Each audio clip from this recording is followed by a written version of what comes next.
Alrighty, just a quick little video here. I'm not going to take up too much of your time today because this video is about Donald Trump Sr. 2016 Trump is back, and he's back with a vengeance. This time he's going to make a video about foreign policy and globalists and stuff like that, and I'm going to replay it, and I'm going to try not to stop it, and then I'm going to try not to stop it, and then I'm going to react to it. So I'll be real quick. First, I want to get my shameless plugs out of the way. Follow me on Twitter. There's my links right there. Or I always fuck that up right there. And then make sure you follow Diane and crew. Their link trees down there. And make sure you follow me on Twitch as well, because I've been doing some late night gaming over there nearly every day now. So please check that out. I hope you enjoy. And let's get to the video.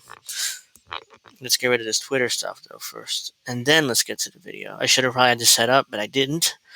There we go. Need to clean house. Oops. So by the way, Trump is pretending to be populist here. He's full of crap, but he's sounding populist, which is what got elected president in 2016. So let's check this out. Stop the warmongers and globalists. Let's check this out. World War III has never been closer than it is right now. We need to clean house of all of the warmongers and America last globalists and the deep state, the Pentagon, the State Department, and the national security industrial complex. One of the reasons I was the only president... All right, I have to stop it there. He's right. But again, we all know he's not going to do any of this that he's promising right now if he gets reelected again. So, but let's let him finish. Generations who didn't start a war is that I was the only president who rejected the catastrophic advice of many of Washington's generals, bureaucrats, and the so-called diplomats who only know how to get us into conflict, but they don't know how to get us out.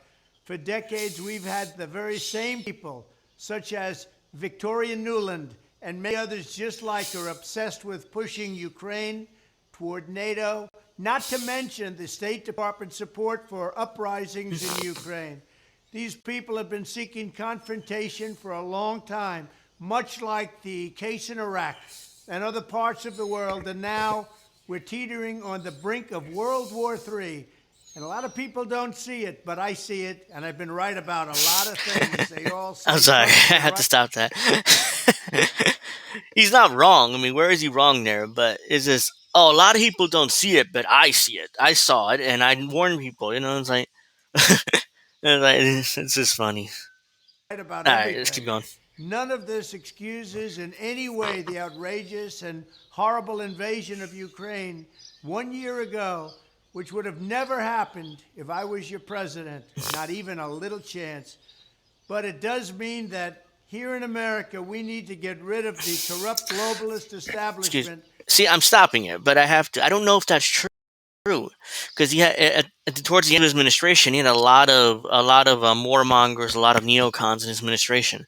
So I don't know if that's true. Whether if we would be in this position if Trump was reelected, maybe I'm wrong. Maybe he would have stopped it, but I'm just saying I part that has botched every major foreign policy decision for decades, and that includes President Biden, whose own people said he's never made a good decision when it comes to looking at other countries and looking at wars. We have to replace them with people who support American interests. Over our 4 years in the White House, we made incredible progress in putting the America Last contingent aside and bringing the world to peace. And now we're going to complete the mission.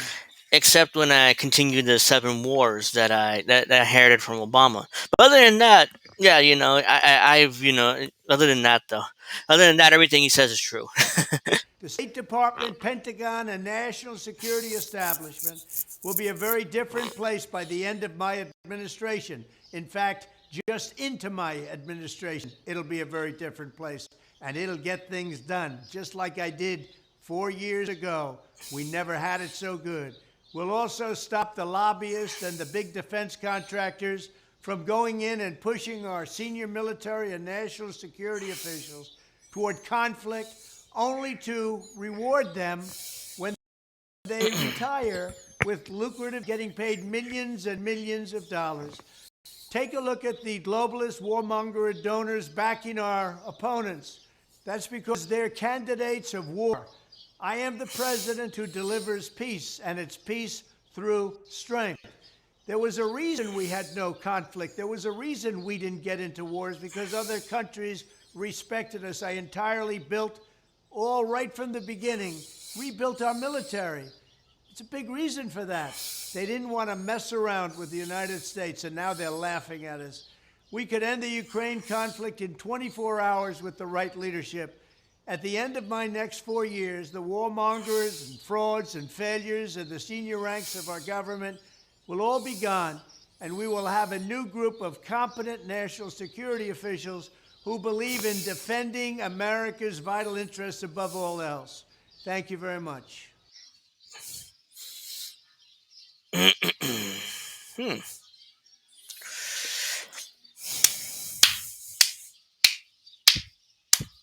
Great performance. Great performance. And he's not wrong, but it's a great performance because we all know ultimately he's going to hire a bunch of neocons again. And this war is never going to end because the military-industrial complex doesn't want this war to end. Neither does the World Bank or the Fed or the big banks in Wall Street.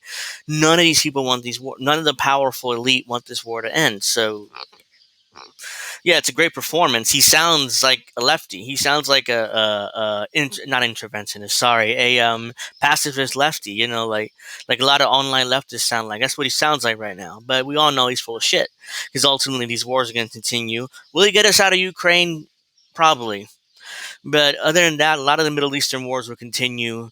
A lot of funding of all these groups will continue. The NGOs and the military-industrial complex all will continue. Neocons will continue to get paid.